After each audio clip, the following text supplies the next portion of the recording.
So இன்னுமே நிறைய பேர் ப்ரோட்டீன் எப்படி நினச்சிட்டு இருக்காங்கன்னா, protein is only for body builders or gym bros and protein shake வந்து கல்ப்பாக அடிக்கிற மாதிரி நினச்சிட்டு இருக்காங்க. So that is absolutely not true.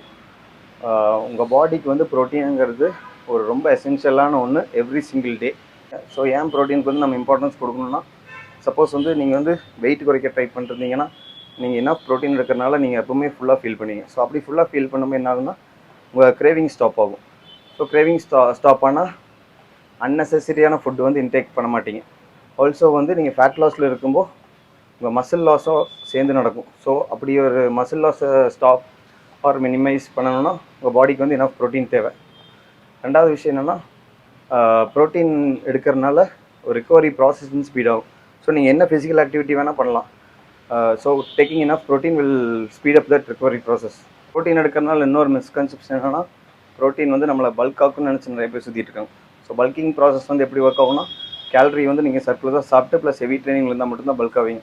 நார்மலாக ப்ரோட்டீன் எடுக்கிறனால உங்கள் பாடி வந்து லீன் மசில் தான் பில்ட் பண்ணும், ப்ளஸ் ஸ்ட்ரென்த் அண்ட் நீங்கள் ஒரு ஃபிட் அண்ட் ஃபர்மாக நடக்கலாம். இன்னொரு பாயிண்ட் என்னென்னா, ப்ரோட்டீன் கரெக்டாக எடுக்கிறதுனால it will help you in your skin tone, hair and balance the hormone levels also.